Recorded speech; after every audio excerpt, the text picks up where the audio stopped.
He entered the ring acting untouchable.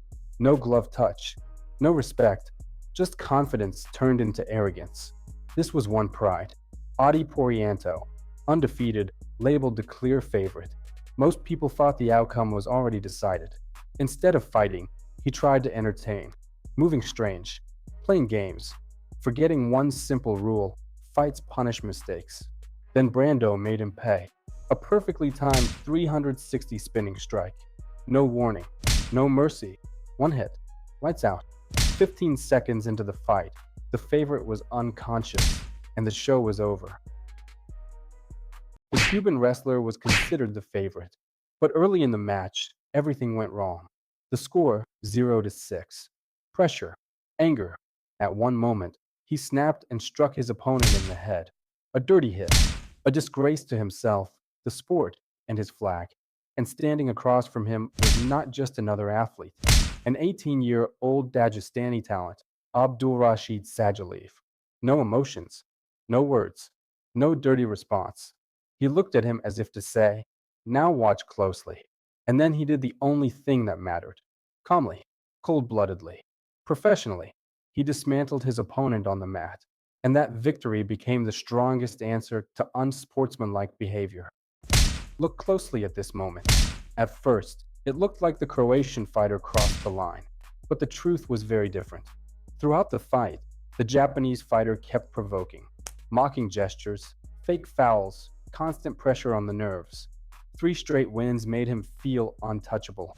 He kept pushing forward, relying on his wrestling, forcing his style. But every attack was calmly shut down. And then came the moment of payback. One clean series of kicks, and the confidence was gone.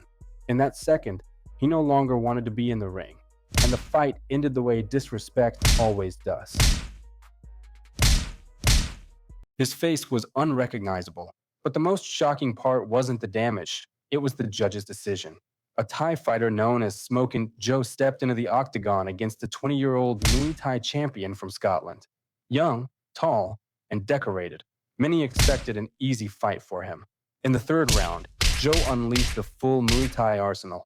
Elbows, knees, constant pressure. His opponent's face became one solid bruise.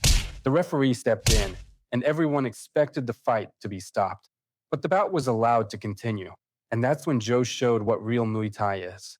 He didn't target the injury, didn't go for a cruel finish, but calmly shifted his focus. Body shots, low kicks, the other side. This wasn't brutality. Who can actually break this man? This is Akira, the guy known for having the most unbreakable abs on the planet. Professional boxers, strongmen, even champions have tried to break his body, and every single one of them failed. Akira has a simple rule. If you make him flinch from pain, you win. It sounds easy, but almost no one gets close. Today, a new predator steps forward. Yasuhiro, AK-1 champion fighting at 70 kilograms. A man whose kicks have dropped legendary opponents before. The power is tested first, and the impact is obvious. Then the real challenge begins. A full contact spinning kick lands clean. Akira doesn't move. He just stands there, calmly chewing a banana. Yasuhiro switches to leg kicks, striking again and again. 20 seconds of non-stop pressure echo through the arena. But Akira's face never changes. And once again, the challenge ends the same way. Mia Fiorucci is a young kickboxer at the Little Big Show. Her parents watched from the crowd. Her father watched her. They came to support her, but weren't ready for what happened. When her opponent appears, Mia freezes, fear and confusion. Then she realizes, this is no ordinary fighter. This is her idol. She can't believe her eyes. Her father can't either. The man she knew from the screen stands before her. He's not here for show. He offers sparring, respect. In that moment, he does more than any title. He turns a dream into reality. Gold is not just for show. Take a look at this guy. He walks into the ring smiling, like this is just a warm-up. World champion Charles Manucci clearly doesn't take his opponent seriously. To him, Kudratillo Abdulkadirov isn't a threat, just a target. Manucci plays to the crowd, hands down, mocking, total confidence. 17 wins in a row, a feared name. a man used to dominating his division. But across from him stands someone different. Quiet, focused, patient. Abdukakarov doesn't react. He waits, and the moment the champion slips, it's over. One clean shot sends him down. He gets up, but the confidence is gone. The second knockdown ends everything. The referee steps in, and the lesson is clear. In boxing, underestimating your opponent always comes at a price. He didn't just want to win. He wanted to dominate, even after it was over. The moment his opponent went unconscious, he kept squeezing the choke, ignoring the referee, ignoring the danger. Illegal strikes early, elbows to the back of the head, rage instead of skill. When the referee finally pulled him away, it should have ended there. But it didn't. Moments later, fully aware of what he was doing, he stepped directly onto his opponent's neck. No reason, no respect, just cruelty. That act ended one career, and somehow went unpunished. Fans didn't forget, and karma arrived later. Every takedown attempt was met with brutal knees. One clean shot, and everything went dark. That's how karma answers. He walked into the cage like it was a fashion runway, posing, flexing, soaking in the spotlight. Apollo played to the crowd, completely ignoring the man standing across from him. His opponent stayed quiet. No smiles, no theatrics, just focus, just patience. The contrast couldn't be clearer. One chasing attention, the other ready for a fight. Apollo didn't even offer a handshake. He made it clear he believed this was beneath him, but the fight had other plans. From the opening seconds, Muira turned it into chaos. No posing, no hesitation. When Apollo tried to grapple, it was a fatal mistake. His neck was caught, his confidence vanished, and instead of dragging it out, Muira stood up, loaded one clean shot, and ended the show. No lights, no applause, just karma closing the curtain.